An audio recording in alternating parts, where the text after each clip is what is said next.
Di Saracero? Mm-mm. Try again. Di Caracchero? No. Di Caracero? Sort of. Di Caracero? Di Okay. Caracero? Ah, Di Saracero? no. Di Caracchero? No, no, no, no, no. Di c'era c'era. Di Caracero? Di c'era c'era. Uh-huh. It means someone who is like super talkative. Balakun, a bridge to Ukraine. Join the conversation at balakun.co. Балакун – міст в Україну. Долучайтесь до наших розмов на www.balakun.co. Please subscribe! All right, let's get started. Welcome, Rebecca. So good to have you here. This is my podcasting voice. No, it's really nice to have you, and we're just going to have a friendly chat about Balakun, about all the people you meet who join up and their reasons, and I think it's going to be great. Thank you. Thank you guys for having me. Hola. Yeah, just first tell about yourself. Who are you? Or why? What are you doing at Balakun? Why do you like Balakun? This is how we always start. Who are you? Why are you here? Why I'm here? Why I'm here? All the voices in my head. All the voices in my head. Okay. First of all, thanks for having me. My name is Rebecca. I am Mexican. I live in Mexico, and in my daily life, I work as an IT recruiter for for a software company. I joined Balakun last year because when I heard about this initiative, it was like retweeted by Oxy. She's a Ukrainian influencer that I follow on X, and I thought it was great, like to connect Ukrainians who wish to learn English with fluent or native speakers. But I can tell you, it has been so far like since September, it has been a great journey. I've met lots of really, really cool people, and it's inspiring for me to see that people from many different countries are uniting in this cause. Yeah. So you were one of the first people to join that Telegram chat, I think, at the very start. Yeah. Yes, yes. Yeah. Uh-huh. In the initial phase, it was all the people who were particularly enthusiastic on the Telegram channel I recruited to become part of the main team. So I'm sorry for that. It's okay. It has been a good ride. That's great. I don't actually want to advertise Telegram somehow, but it seems that all important projects start with Telegram these days. Yeah. Yes, I still remember when they were asking like who has like availability now, and I said like I have availability, and immediately I was contacted. It was really, really cool. I like that. Yes, but years from now, we will look at this and we will remember like the from the humble starts of Balakun to Balakun now. Yes. It's really, as I said before, it's really, really inspiring because one of the things I do to contribute to Balakun is actually speaking to the applicants for a mentor position, and it's really cool because you listen to them.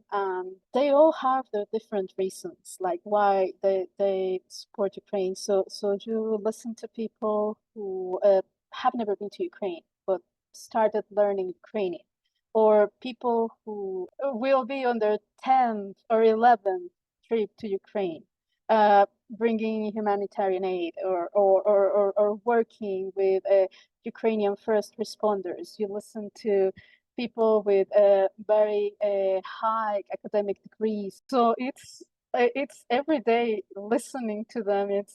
It's like so inspiring, and there are people, of course, who are native English speakers. So do have the opportunity to listen to their accents, and of course, being an ESL student myself, I have like a long way to learn still. But you also listen to people like me who are ESL learners, and they still want to support Ukraine, and the generosity of people. It's as I said, I have no other word. Sorry, inspiring. It's moving. It's touching, because we have mentors that come literally from different walks of life, and they are willing to donate not only the time but also some of them have professional skills like programming, UI, UX design. Some have, as I said, academic degrees in statistics, in physics, in mathematics. Some have management experience, and most of them are open to have to take on additional tasks. I am like singing the phrases of the applicants for the mentor positions that we have, but then I also need to sing the praises of the Ukrainian students, and we need a lot of time for this. I am fortunate to be mentoring to Ukrainian students, and guys, if you're listening to this, and you know who you are. I just want to say thank you, because my students, they are so great. Being with them, it really resonates with me, because just to give an example, one of my students, and I am not telling that this is the reason why I joined Balakun, but one of the students he learned that I am trying to learn Ukrainian. And he had this very touching gesture of sending me a book all the way from Kiev to Mexico. And in his words, so I could have a good Ukrainian book to read from and help me in my Ukrainian studies. So how touching is this? I break my tongue, and surely I hurt their ears when I try to speak in Ukrainian.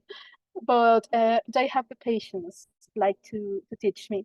I'm eager to hear you speak in Ukrainian in some time. I think that we'll leave it till the end of the podcast for sure. And we have this heading with Sandy when I torture her with pronouncing Ukrainian words and Ukrainian sentences. And I think that today's victim will be you. In Spanish, we say el pez por su boca muere.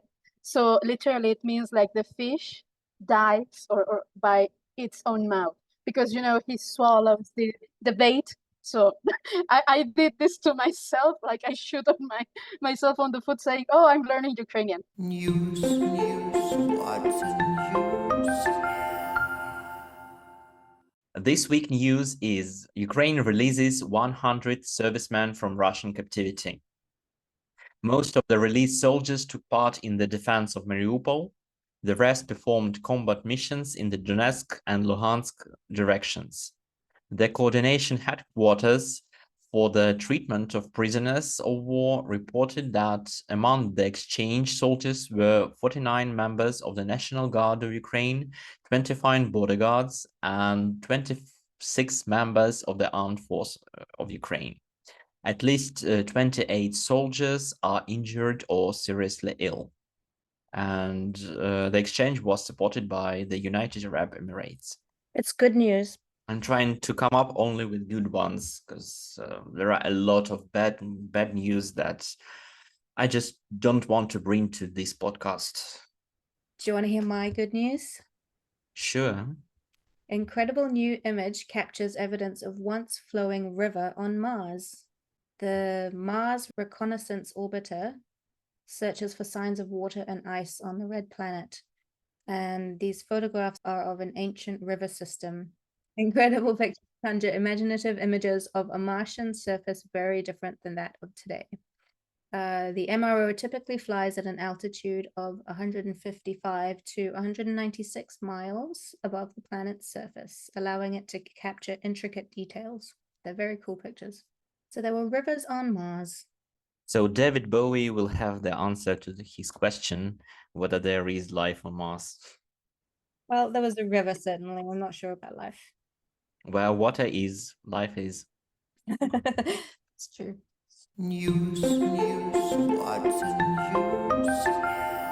What Rebecca does is verify the people who sign up And so for people who maybe haven't signed up yet and wonder about what that process is, you fill out a form, complete some questions, and then Rebecca or one of her team will get in touch with you to arrange a short meeting to just make sure that you're a real person, not a bot, and understand why you want to volunteer and that kind of thing. So Rebecca, can you tell us a little bit about that process and what kind of people you meet and maybe any surprises? Um, today I had like a beautiful surprise because I had a call with a really lovely Ukrainian lady, and she is a Spanish teacher. So imagine my surprise. We were able to speak like during part of the call in Spanish. Her Spanish is so good, and she was telling me like, "Oh, I've been passionate about Spanish, blah blah blah," and to me, I feel the same. I was telling her about Ukrainian because to me, Ukrainian language is it sounds like really soft.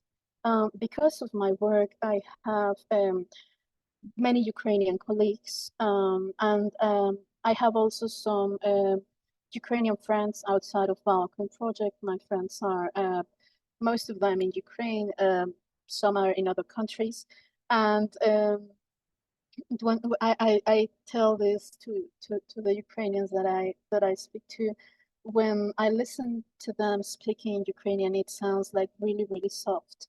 The analogy that I can make is like for a speaker of Spanish language to listen to someone speaking Portuguese. It's really soft. Sorry, I deviated. But going back to your question, Sam, as I was saying, the people that we meet through these calls, the youngest mentors that we have had the chance to talk to are around their 20s, and the older ones are like around their 70s perhaps. So this can give you an idea of how broad the universe of applicants is. And as I said, we have people who have PhDs, we have people who have military backgrounds. We also have students, people with or without children, people that speak only English, people that can speak 3 or 4 languages in addition to English. So what unites us is our desire to support Ukraine. Um, every mentor, as I said, when we ask them why they are doing this, some of them have friends and family. Some of them have visited Ukraine before. There are some who are living in Ukraine now.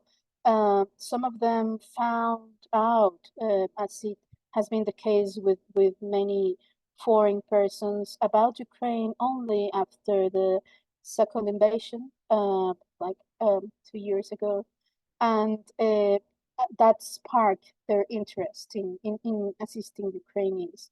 Um, what we look for in these calls, as you said, we want to know the mentors. We want to learn where they come from, what have they done, but also, and I would say this is the most important part, is why are they doing this? Why they want to mentor others? Some of the mentors, as I said, speaking to them is such an inspiring experience. I remember one of the mentors telling me that she is also an ESL learner, and in addition to English, she speaks other languages as well. And she experienced herself what it was like to be an outsider in her destination country, which she had to arrive from her home country. And she told me like how important it was for her to be able to speak the language, because I will try to quote her, because the way in which you speak, what you communicate, shapes not only your world perception, but the perception that others have about you. So if people don't know about your culture, maybe they find it strange because they don't know. But if you're able to communicate with them, uh, this will broaden like your perspective. I have another mentor telling me that he is a strong proponent of education, and I quote, for the Renaissance and for the reinforcement of Ukraine. So this is what we try to find, and this is why we make these calls with the mentors. But whenever I'm not feeling positive, I go to the form and I look at the responses for the question, why are you interested in doing this? And the answers are just again and again, I just want to help. I just want to help. I pulled up a couple of examples. So some interesting ones. I currently have limited ability to donate money, so I've decided to volunteer instead. There was another one here. I'm in my late 60s now.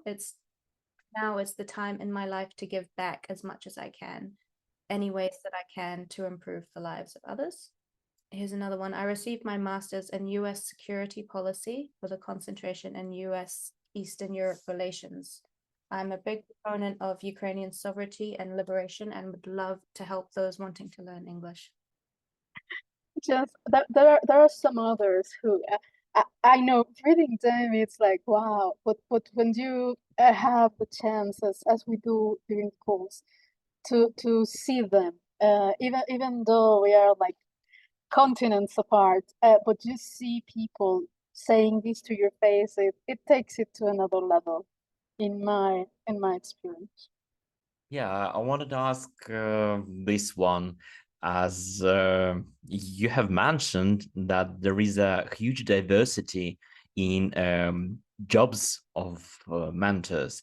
And what's the geography of the mentors? As I know, it's very vast. I am so glad that you asked this question, because when I talk about the geography, this will give you like an idea of, because you can think of this. I like this meme a lot. Probably you have seen it, like someone shaking a sunflower, like really angry, and the sunflower releases seeds, and small sunflowers come up. I don't know if you're familiar with this meme, but it's very beautiful, in my opinion. So you can think of mentors as small sunflowers, small sunflower seeds. So right now, just to give you data, we have mentors from 23 countries. We have mentors from APAC, Sam, for example, from New Zealand, but we also have some mentors from Australia. Of course, we have mentors from Europe, like from Central and Western Europe mainly. From Americas, we have mentors from Canada, US, Mexico, and Brazil. And we have mentors from Africa, mentors that are in Thailand right now. And of course, what is also very, very beautiful, mentors coming from Ukraine. So Ukrainians who are fluent or native English speakers, they want to give back. So I've had the calls with Ukrainians living in the US, Ukrainians in Ukraine telling me like, I want to give back and I want to contribute. I'm looking at the list now and it's very diverse. So just as an example, I've got here Finland, UK, Canada, Czech, Estonia, Poland, Sweden, Taiwan, Australia, England, Denmark, Latvia, Netherlands, Norway, Poland, Portugal, Scotland. Georgia, Canada.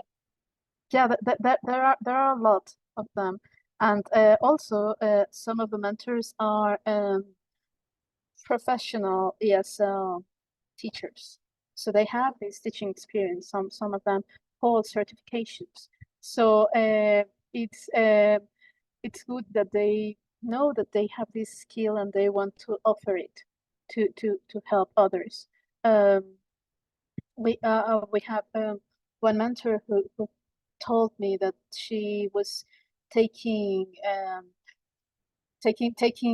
certification courses and teaching in different countries. So if I remember correctly, she taught in Dubai, she taught in the Arctic Circle, she taught in America, and she taught in Asia as well. And she wants to donate all these, or to contribute with her experience to this project. So it's really touching. The other thing that's really fun is I go through when people say that they're willing to help with other non-mentoring tasks, I can go through and say, oh, we've got a nuclear physicist here, and we've got a Yes. biologist. I sometimes I feel like super small when I am small, like my height is, I'm really small, but I feel like super small figuratively when I speak to the mentors, because they have like lots of experience. So I have had discussions with PhDs explaining me their field of work, and I just keep quiet and try to look intelligent, you know. But it's really interesting what they explain. And to me, what can I say? It's just inspiring, and I am very grateful to be contributing here. Yeah. Well, what's cool is like everyone's got their area of expertise, right? You're an expert recruiter, and so we're using you to do the thing that you're really good at, which is recruiting people and Of interviewing course. people. And then there's people who are very good at IT, and that's great because I have no idea what I'm doing there. So it's like everyone's filling a certain need. Yeah, it's like really cool.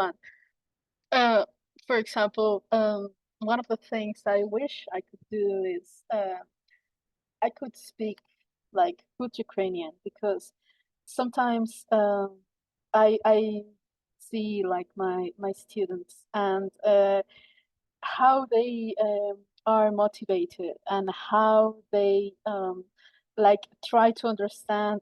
For example, because of the time difference, I have lessons with them like on at night, which is like kind of my noon, and still after a long day of work, they come, and we are so happy when we meet. And even if I can't have the lessons with them, I try to message them on Telegram, at least, to find out how they're doing. If we can work on specific assignment, but I feel that if I had more knowledge of Ukrainian language, maybe I could explain things in a better way. That this is why mentors who are fluent in Ukrainian and English are so important for Balakun. I am not saying this like to not take into consideration the other mentors, but we have cases of students that have sometimes a very basic level and could really benefit from the help of a mentor who knows both languages. That's true. On the flip side of that, though, I remember a comment from Val saying, my student's getting a little bit too comfortable with me because sometimes we just talk in Ukrainian. Yes. It's I know, and it happens when you learn a language and you get like everything explained on your language. So of course we should use most of our time with the students to try to speak in the objective language of their learning goals, which is English. I also just want to assure people that you don't need to speak Ukrainian to help someone learn English. Would you agree, Pete? It's very hard for me to just imagine it, how a student of level A1 or A2 could possibly have lessons just in English with the teacher not knowing Ukrainian or other language that is familiar to the student. Do you have experience with such students, like not with students who can speak to you, but they need improvement, but with just newbies? How it happens? So I was surprised. I was initially very worried about that when I first had some students who were level A1 and A2. I thought they're not going to understand a word I'm saying. This is going to be a total disaster. But I found good teaching materials that I could go through with them, and it just made everything so simple, everything so easy. I just had a Google Translate button page up on the screen next to the lesson. If they didn't understand the instruction, I just put it into Google Translate and then, okay, and then they go. And it takes a few lessons, but then they get more comfortable with you and they understand that you're there, it's okay to make mistakes, and they start speaking up more. And it's like a complete immersion in English because you can't explain to them anything in Ukrainian. So they there sometimes it doesn't work. I'm not going to be, I won't pretend. Sometimes it just doesn't work out. But on the whole, if you have a good introductory lesson and a nice A1 plan of lessons, which we do provide, then you can easily get someone through that plan of lessons, and you will hear the difference within weeks or months. You'll hear that they suddenly they'll start talking to you about their weekend, whereas on the first lesson they didn't open their mouths unless they absolutely had to. So it's definitely possible. I can tell you from my experience with I some years ago I was studying not English but another language with a native teacher, and in my opinion, it depends a lot on the teacher's attitude. This teacher made a point of not speaking to us, even though she knew Spanish. She made a point, and we were like a reduced group, maybe 6 people, I believe. And she made a point not to speak to us in Spanish, even though she was fluent. Her what we did on class was just to look at the book and complete the exercises. But when you're doing this in person, you can like use some hand gestures, or um, maybe bring some objects in class and everything. But this teacher didn't do that. And we could see, despite she made the point like not to speak to us in Spanish so we could learn the language faster. Unfortunately, her technique was not good, because my opinion is that she didn't care enough about us. She was like more focused on just covering the material, which by the way was very good. The book was very good. I still have it. But there were some students that joined this course because they wanted to learn this language, and they were like full of motivation at the beginning, but as the course progressed, they left the course or became demotivated because of the teacher's attitude. So this is very important. One of the mentors that I spoke to was telling me that, for example, he's certified English teacher. He had to explain like the prepositions of place to a group of A and B students, and these A and B students were from different nationalities. And what he did is actually he used the objects that he had at hand to explain in, or, at, under, above, across, and he made the participants, or sorry, or the students participating to this. Another mentor told me, like, for example, she was teaching a student tenses, and the student was an old lady. She had never like played any computer games, because this particular mentor likes to use gamification to teach the students. So what she did is she devised a game for the student in which they used a dice. So, for example, the number one on the dice is like the pronoun I. Number two is the pronoun you. So they had the verbs, and when they rolled the dice, depending on which side the dice went or flipped, they conjugated. But she did this only after she had devised or created a very thorough explanation in tables with lots of colors for the student to understand the concept.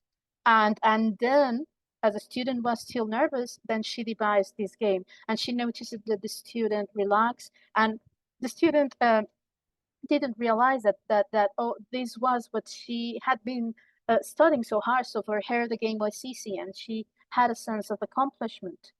She also told me, this same mentor, that when learning, motivating the student to use vocabulary, she just has a list of words, then uses ChatGPT to create like a picture with this list of words, and then the student already knows the words because they have reviewed them before. And then the student realizes that, yes, you know what, I know the words, I'm able to describe this simple picture in this language. So this is, in my experience, it has a lot to do with the attitude of the mentor. If you just go and try to cover the material, it won't work. Lots of the mentors tell me that what they, in their experience, and what they expect is, or what they know is that a good teacher should be patient, should be able to place him or herself in the place of the student, should be able to use creativity to present the material, should adapt to the student's needs. There's also the aspect of the students' motivation as well, and that's a big factor because of the way this project is set up. The only people here are people who are already motivated. You know, like we're not getting anyone here who's here because they have to be, or something like that. Do you know what I mean? Just, you know what they say, when there's a will, there's a way. And many years ago, I took like a methodology course to give English lessons. I never taught like English in a professional way, but I took this course, and I remember our instructors telling us that there are two types of students. Those, as you say, Sam, who are very motivated, but those who are there because the company is paying for the course, because they have to have the grade, because they need to please someone. So those, you need to find out how to motivate them, because you know, a lot of the things in life, I would say, like the most important things are related to motivation. You may not have the resources, you may not have the skills, you may not have the context, you may not have the time, but if you are motivated, you will find it, and you will do it eventually. Yes, you will walk, and then you will try to run, and then you will fall, but you will get up and try to do it again, and eventually you will fly. And eventually you'll be able to pronounce mushroom in Ukrainian. We'll get back to it a little bit further. This is our running joke. Ah, okay. Okay. I see how it is with you guys. You are like setting the mood, like I am thinking everything is fine, and then you pop the word. I understand. I see where it goes. Okay, but I hope I have a revenge and ask you to pronounce something in Spanish as well. Oh, gosh. You didn't saw that coming, right, Bit? Yeah, but you'll have to write it down. Because you're talking too fast in Spanish, and I cannot understand anything. I just know a couple of words. I might mispronounce them, but I don't understand you at all. I have an anecdote. Speaking about Spanish, something happened the other day. I was speaking to some Ukrainian students, and I was like super excited because I found like Spanish translation of Ukrainian poems. And of course, there was this Shevchenko poem, Sapovit, and it was in Spanish. Of course, I think that some other words could be used in Spanish or should have been used in Spanish to better convey the sense of Taras Shevchenko's poem. But anyway, so it was really cool thing because the students, Ukrainian students, without previous knowledge of Spanish language, because Spanish is really easy, and this is what I get also from my colleagues at work, that the Ukrainian colleagues, that Spanish is easy to read. So they started reading the poem. So we were taking turns, and they started reading the poem, like the Spanish translation of Sapovit from Taras Shevchenko. And I was explaining like the words, and they got like the hang of it, like, oh, this means I, and this means like, for example, a him, and it was not like a planned thing, but it was really cool. So don't be afraid, Bit. And this is how Balakun Espanol started. Another branch. Yeah. Yeah, and actually, we have this heading. We have this heading that is called "Fun Fact." Fun fact. You've mentioned Zapovit by Taras Shevchenko, and there is a fun fact that Zapovit is one of the 10th most translated, the most translated thing in top 10 most translated literature things in the world. Like, it has over 150 translations to all the to 150 languages. More than Zapovit is fairy tales by Hans Christian Andersen. More than 160, and less is Don Quixote La Mancha by de Cervantes. More than 140 translations. So that's it makes it very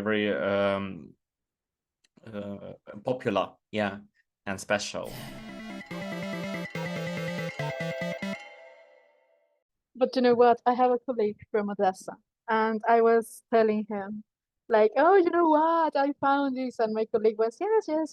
He lived some time in Mexico, and he said like, but you know what? And I was like, yeah, I'm super excited. You should read it. And I was like, yeah, of course I will read it. Like, I was thinking about the translation in Spanish of Zapovit, and he said, but in Ukrainian, and I like, okay. I need to learn Ukrainian well to read it, because many things are lost in translation, and this is something that I tell everyone. I was reading this poem, Rebe by Volodymyr Sosura, and I was reading with a Ukrainian teacher who speaks Spanish, and she was explaining me this word, Vishnevo. And for example, for me as a Spanish speaker, you have to explain that this means cherries blooming. So in Spanish, you would say like cerezos floreciendo, cerezas en flor. And you have to use like 2 or 3 words, but for someone from Ukraine, just say this word and you get the image in your mind. And this is why it is better, if of course one's able to read in the original, because so many things are lost in translation. I I have made my attempt. There is this book I like when I was a child. I like it so much. I don't know if you are familiar with it. It's Momo by Michael Ende. It's like a fantasy story. And I found it in Ukrainian. And I printed the first chapter because I have this in Spanish. And I can tell you this book in Spanish almost by heart. And I will try to slowly, Roxacroco, go through the book and try to learn new words. And hopefully, one day I will read Sapovit in Ukrainian and grasp the full meaning.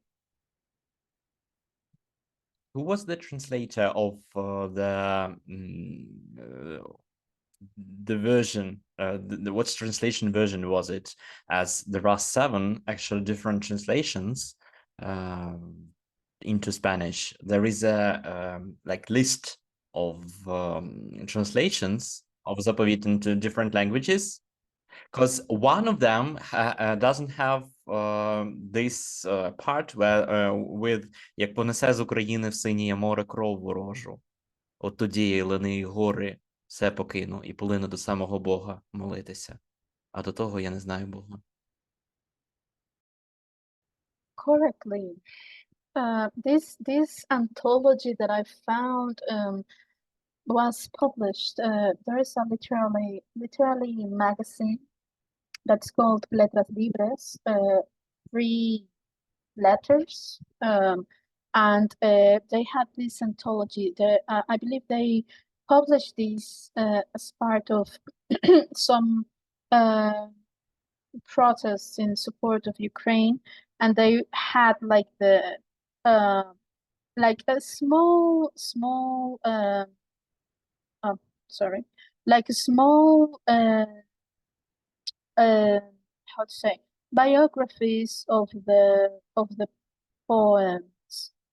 Sorry, but small biographies of the poets, and they also were like indicating who did the translation.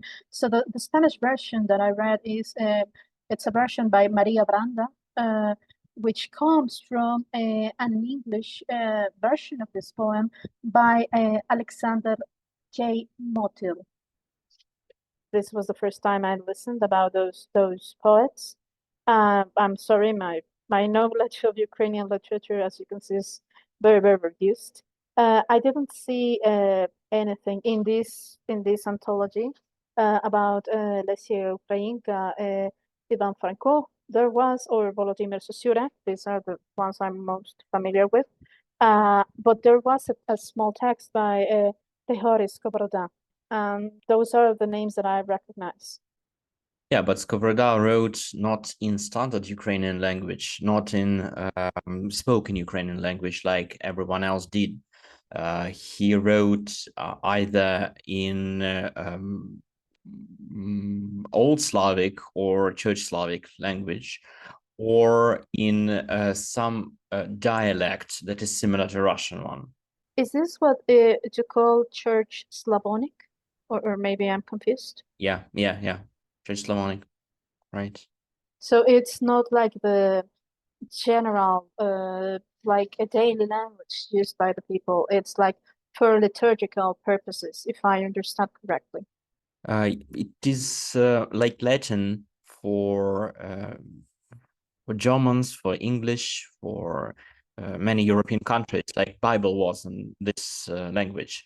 And so there was a tradition, like literature was actually mostly concentrated on some polemics and some geographics, like in the history or biography of the saints. And that was the main literature before the first literature that was written in the spoken Ukrainian language, that was Enigida by Kotlяревsky. And after that, different people, different poets and writers started to write in spoken Ukrainian language, and Shevchenko just took all the ways of using this language in all the forms, I can say. So, sorry, maybe I didn't understand. So Shevchenko kind of unified Ukrainian language? What is literature language itself? Like, what is standard language? In Ukrainian, we say it literatурна мова, so literature language, the standard language. It's more like the language of literature. So they took the the amount of literature that Shevchenko wrote is huge. It's just huge. They took all those who made standard language. They took Shevchenko's literature and other writers from different periods who wrote in spoken Ukrainian. And in that way, they made this standardized one. There was a dictionary of Hrinchenko, and that one was before Soviet Union. And in his dictionary, he referred to different novels or poems or other literature, like this author, this novel, that page. And so he made reference that this word is used in Ukrainian language. So that was his way to organize all the words, like write in a dictionary. And dictionary starts the standard language itself. This was around 1920s. Is this something related to the silence Renaissance? Let me find the right word for it. I have to be very concrete here. It's the literal translation is short, but it's not short. Executed? Yeah, executed Renaissance. Yeah, more like this. This will be the right translation for this period. It was in the beginning of the 20th century, and there was a decree of first there was a wave of the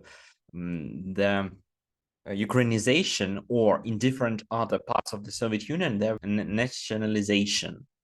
The Soviets tried to use elites to rule people.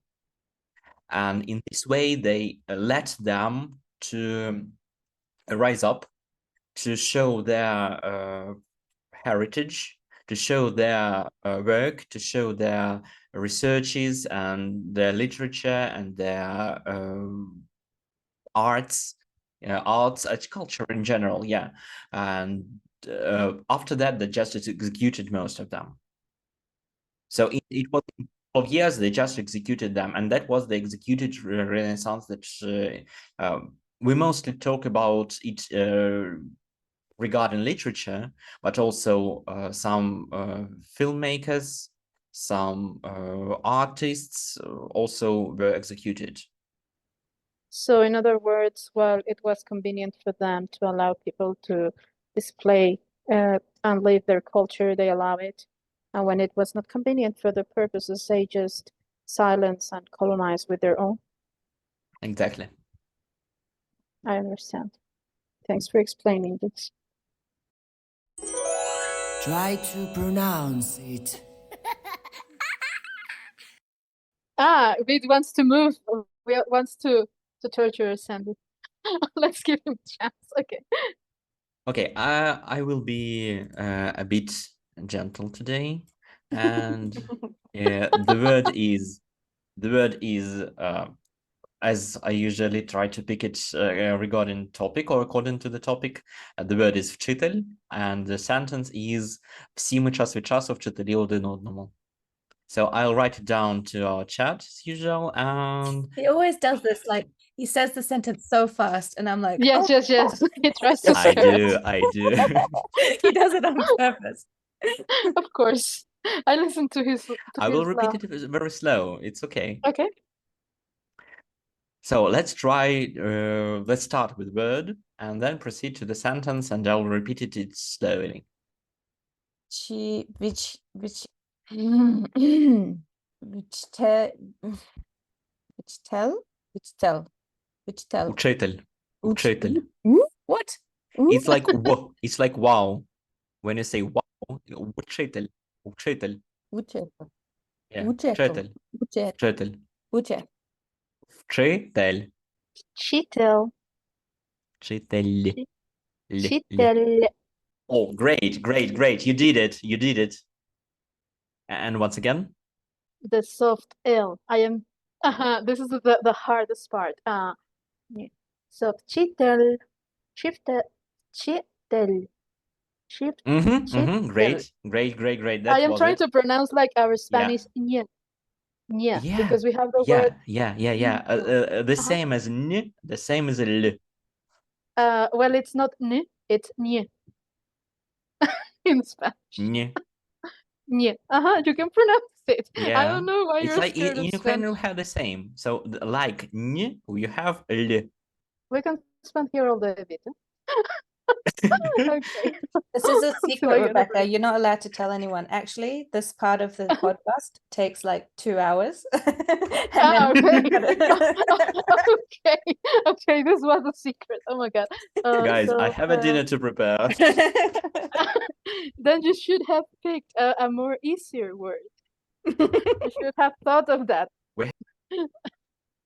Okay, let's proceed to the sentence. Всі ми час від часу вчителі один одному. I didn't tell what it means. From time to time, we all are teachers to each other. So the word is teacher. Yeah, the word is teacher, right? Вчитель. Вчитель. Вчитель. This this L, this soft sound. Oh my god. This is why it's why something that sounds so soft is so hard to reproduce. That's life. Yeah, I know. Rebecca, do you want to try the whole sentence? Всі ми час від часу вчителі один одному. Great. And you have tried a very great approach. You tried to sing it. That's cool. That's the best way to learn another language, to try to sing in it. Just sing it, okay? Yeah. I don't try, but okay. San, now it's your turn. Did you think that you would get away with it? Isn't it time to go? Don't you have to make dinner now? Yeah, she had to make dinner. Lots of preparations for dinner, I remember. Всі ми час від часу вчителі один одному. Did you feel brave to read in Spanish? Ukraine, yeah? But we don't say Ukraine. We say Ukraine. Ukraine. Oh, it's like in Polish. Ukraine inspira, Ukraine resiste, Ukraine vive, Ukraine ganará. Do you know what it means? Inspira inspires, resiste resists, vive lives, and ganará, no clue. Ganar is like our verb to win. Oh, I've got another fun fact for today. Did you know that Russian language doesn't have a word for future tense of to win? Really? Oh my god. Yeah. They use different words to describe it. Oh my god. They have present, they have past, but they don't have future. Do you want another one? Yeah, sure. You can pay me for it. No, we are kinder. We are kinder. We are kinder. For me being No, Rebecca, this is a game. Okay. So I was kind, but okay. Rebecca, thank you very much for coming. It was a pleasure to have you, as always, and we hope to speak to you again soon on the podcast, because this was fun. Thank you so much. Thank you so much, guys, for having me. I'm proud to be part of Balakun. That's all. Bye-bye. Bye. Bye, have a good one. Balakun, a bridge to Ukraine. Join the conversation at balakun.co.